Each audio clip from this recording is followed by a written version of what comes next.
बिस्मिल्लाहिर्रहमानिर्रहीम अस्सलाम वालेकुम। अल्लाह ताला से दुआ है कि अल्लाह ताला आपको इसमें कुशाद की करे। आज हम बनाने जा रहे हैं रुमाली रोटी। प्रीवियस वीडियोस में मैंने आपको कहा था कि मैं आपके नेक्स्ट वीडियो में रुमाली रोटी की रेसिपी शेयर करूंगी। आप इसको किसी भी चीज़ के साथ सर्व करते हैं, कबाब बना के इसका रोल सा भी बना सकते हैं, कुछ मज़ेदार से कोई चीज़। जैसे मैंने लास्ट टाइम आपके साथ शेयर की थी तो मैंने चिकन के साथ सर्व किया था। इतना मज़ा आता है ये खाने का, मस्ट ट्राई कीजिएगा। और अगर आप मेरे चैनल पर न्यू है तो मेरे चैनल को लाइक शेयर और सब्सक्राइब ज़रूर करते जाएँ।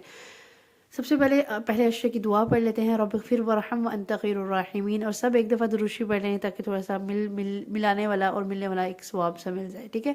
इसके बाद मैंने 1.5 कप के करीब मैदा ले लिया है, 1 teaspoon salt, then add 2 serving spoon oil या घी ऐड करना है। ठीक है, आपने ऑयल नहीं ऐड करना, वैसे आप घी ऐड करें। इसके बाद मैंने इसको मिक्सिंग कर लेनी है प्रॉपर पानी के साथ। इसको डो को बना लेना है, गूंद लेना है। इसको इस फॉर्म में इसका टेक्सचर आ जाए, never too soft and never too hot, कुछ इस फॉर्म में। ठीक है।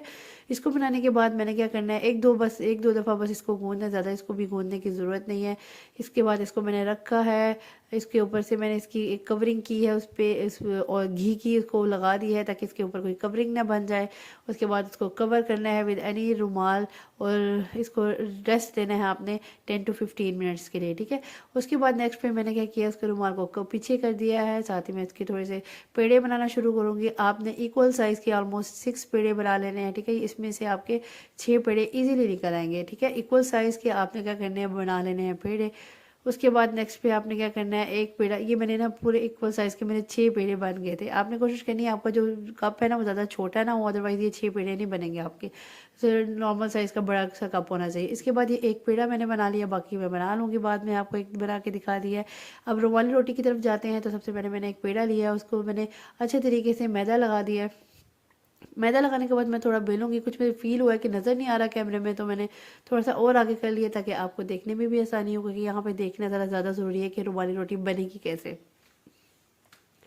अच्छा, एक रोटी जो है वो मैंने बेल ली है। नेक्स्ट रोटी की तरफ जाते हैं। आपको दिखा रही हूँ कि मैदा आपने इस तरह से भर भर के लगाना है।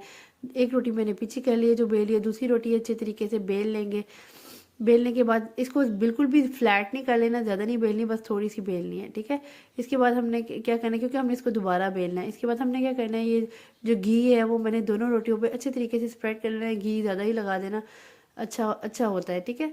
उसके बाद घी लगाने के बाद मैंने क्या करना है, वो जो एक रोटी है उसको पकड़ के इसके बाद मैदा भी स्प्रेड करना है। ठीक है। अच्छे तरीके से ना वो ड्राई मैदा जो है ना वो इस वेट से ना वो मिक्सचर क्या है, इसमें जो रोटी पे बेला हुई रोटी है उस पर आपने लगा देना है मैदा को, इस तरीके से जैसे आपको नज़र आ रहा है।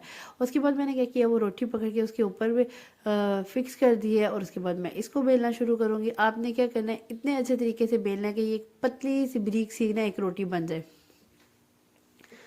मेक श्योर करना है कि ये रोटी जो है ना वो आपकी मोटी ना हो, जितनी बारीक मोटी होगी उतनी ही ज़बरदस्त आपकी रुमाली रोटी बनेगी। ठीक है।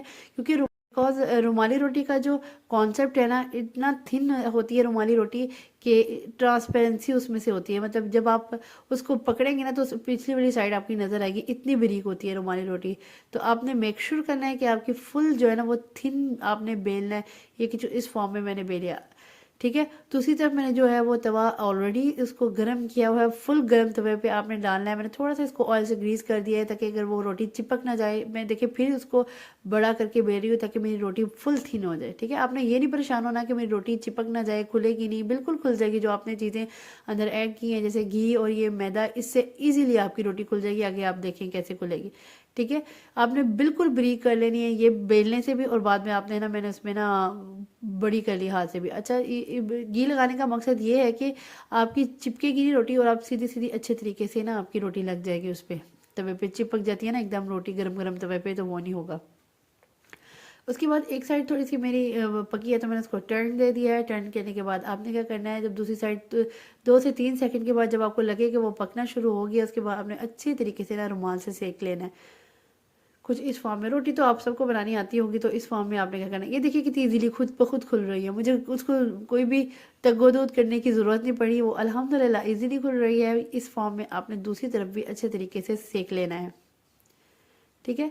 सेकने के बाद आपने एक साइड आप अच्छे से सेक लेंगे ना तो दूसरी जो है ना वो ऐसी ही रहती है जैसे मैंने आपको पिछली वीडियो में बताया था कि वो तंदूरी रोटी की तरह होती है। बस आपने मेक श्योर करना है कि अपर एंड लोअर साइड आपकी जो है वो अच्छे तरीके से ना आप उसको सेक लें, जैसे आपको नज़र आ रही है कि देखिए कितनी मज़े की लुक आ रही है उसकी ना, वो इतनी ज़बरदस्त लग रही है ना। अब क्या करना है, आपने उसको हल्का सा खोलना है तो वो ईजीली आपकी उतरनेगी, कुछ भी इतनी कोशिश या मेहनत करने की ज़रूरत नहीं है आपको। ये देखिए इतनी ज़बरदस्ती लुक आ रही है, इतनी मज़े की बनती है, इतनी सॉफ्ट होती है। और आपने साथ ही क्या कर देना है, आपने क्या करना है, देसी घी लेना है या कोई भी घी ले सकते हैं आप, डालडा घी या जो भी देसी घी लेना है, आपने उसको अच्छे तरीके से ना ऊपर लगा दें, इस तरीके पूरी रोटी पे ना आपने सेपरेट कर देना है। आम घी भी आप ले सकते हैं और देसी घी भी ले सकते हैं, ठीक है। अब आपने क्या करना है, इसको लगा देना है। लगाने के बाद ना इसे अच्छी तरीके से ना अपने रुमाल में लपेट के कवर करके रख देना है। इसको आपने खुला नहीं छोड़ना जब आपको क्योंकि ये ऐसे ही ज़रा सॉफ्ट सी रहेगी, आपको इतनी वो क्रिस्पी और हॉट भी नहीं होगी, ठीक है। ये देखिए इस तरीके से मेरी कितनी मदद है, मैंने एक पे लगा लिया था ना, इस तरह की लुक आ रही है। बैक साइड से ऐसी होती है और फ्रंट साइड से फुल पकी हुई होती है, ठीक है। आप तंदूरी रोटी की जैसे समझ लें, लेकिन तंदूरी रोटी जो है ना वो बहुत मोटी होती है और ये इतनी थिन होती है, इतनी थिन होती है। और जब आप बनाएंगे ना आपको अपने ऊपर हैरानगी होगी, इतनी पतली सी रोटी मैंने बनाई है।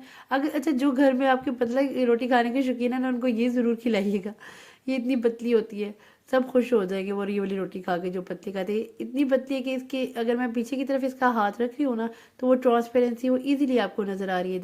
आज की रेसिपी मेरी कंप्लीट है। नेक्स्ट इंशाल्लाह इसी में मज़ेदार वीडियो लेकर हाजिर होंगी। नेक्स्ट वीडियो तक के लिए अल्लाह हाफिज़।